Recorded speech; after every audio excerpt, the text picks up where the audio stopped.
Cancer healer centre, a new beginning. भारतीय हल्ल्याच्या भीतीनं पीओकेतले मदरसे बंद. पटेल गेस्ट हाऊसचा ताबा पाकिस्तानी सैन्याकडे, तर पाकिस्ताननं पोचलेल्या अतिरेक्यांची पीओकेमधून पळापळ.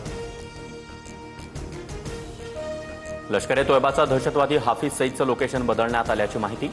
पाक लष्कराचा केंट परिसर हाफिजचा नवा अड्डा. आयएसआय आणि पाक लष्कर हाफिजला सुरक्षित ठिकाणी नेल्याची माहिती. उत्तर प्रदेशात गंगा एक्सप्रेसच्या हवाई पट्टीवर राफेल, जग्वार आणि मिराज सारख्या लढाऊ विमानांची हवाई प्रात्यक्षिकं. आपत्कालीन परिस्थितीमध्ये एक्सप्रेस वेवर विमानांचं लँडिंग करता येणार. पाकिस्तानातल्या राजकारणामध्ये ट्विस्ट. लष्कर प्रमुख आसिफ मुनीर आणि पंतप्रधान शहबाज शरीफ यांच्याकडून माजी पंतप्रधान इम्रान खान यांच्याकडे मदतीची याचना. इम्रान खान सध्या तुरुंगात. भारताकडून पाकिस्तानला आणखी एक धक्का. पाकिस्तानचा पंतप्रधान शहबाज शरीफचं यूट्यूब चॅनल भारताकडून ब्लॉक, तर माजी पंतप्रधान इम्रान खानचे इंस्टाग्राम अकाउंट देखील बंद.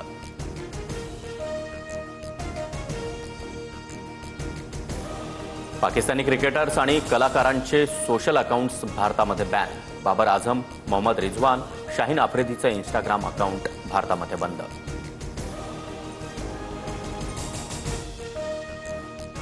भारताकडून पाकिस्तानी नागरिकांना परत पाठवण्याची प्रक्रिया सुरू. मात्र भारतीय पासपोर्ट असलेल्या नागरिकांना पाककडून प्रवेश बंदी. भारतामध्ये लग्न केल्याने आपल्याच मुलांना सोडून पाकिस्तानात परत जाण्याची आईवर वेळ. उत्तर प्रदेशात गंगा एक्सप्रेसच्या हवाई पट्टीवर राफेल, जग्वार आणि मिराज सारख्या लढाऊ विमानांची हवाई प्रात्यक्षिकं. आपत्कालीन परिस्थितीमध्ये एक्सप्रेस वेवर विमानांचं लँडिंग करता येणार.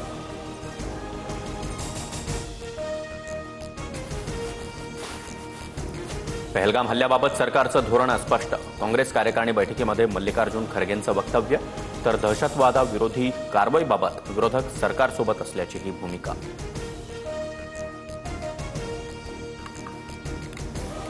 भारत आणि अमेरिकेमध्ये $13 कोटी मोठा लष्करी करार. भारतीय नौदल सागरी सुरक्षा सॉफ्टवेअरसह अद्ययावत यंत्रणा अमेरिकेकडून खरेदी करणार. पहलगाम हल्ल्याच्या पार्श्वभूमीवर कराराला महत्त्व. मुख्यमंत्री व्हावं असं मलाही वाटतं, पण तसं झालं नाही. पण एक ना एक दिवस मी मुख्यमंत्री होईन. उपमुख्यमंत्रीपदी राहण्याची हॅट्रिक करणाऱ्या अजित पवारांकडून खंत व्यक्त.